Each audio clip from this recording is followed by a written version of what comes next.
Greg Haynes with USMEF is back with us. And Greg, let's turn our attention to South Korea. You know, the history of beef trade has been a pretty interesting one to Korea. Tell us about that. No, definitely. I think Korea's probably been one of our best success stories, but it's also been one of our biggest challenges. You probably recall back in 2009, after we thought we first had full access for the product, things started to really pick up. And then there was a TV show that issued a lot of very false, misleading information about beef and the beef industry and the dangers of the product. And Korea being one of the most wired countries in the world, that information just started spreading and perpetuating everywhere, and soon you had hundreds of millions or hundreds of thousands of people out there protesting, and it practically overthrew the government. So I mean, it was a very, very serious issue, and all this was really being driven by beef. Yeah, it was quite a deal, but we've had some great success stories, and part of the success, I understand, is in this growth in demand has been due to the Two Trust campaign that you all have launched and been managing. Right. Tell folks a little bit about what that is. Yeah, the Two Trust campaign was launched later in that year at the end of 2009. Initially, we were having a very, very difficult time just because the perceptions of the product were just so negative.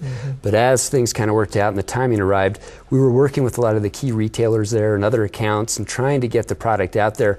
We also we designed this theme and the image of Two Trust to really highlight the different aspects and the different facets of the production system in the U.S. and especially how women producers or consumers or the safety personnel and scientists who are involved in the production process, to really try to connect with the Korean housewives who are really the main purchasers in the country there.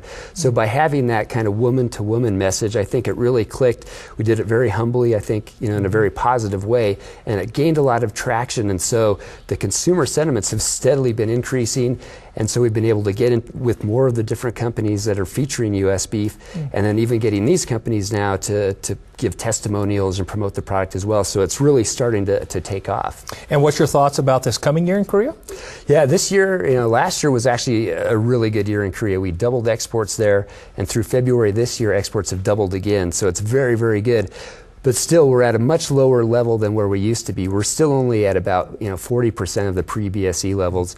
What we want to do now is really kick off a very aggressive 5-year campaign, still featuring these same themes, but to really get back in there and displace our competitors, Australia, New Zealand, and the domestic products as well. But, again, taking a very positive approach and trying to capture more of that market share. Well, I think all of us as cattle people recognize how important these international markets are. We appreciate what you and the entire MEF team are doing to grow those international markets for us. Thank you, Kevin. Yeah, we appreciate your support and the support of all the producers. Absolutely. Learn more about international trade and the U.S. Meat Export Federation by visiting their website at usmef.org.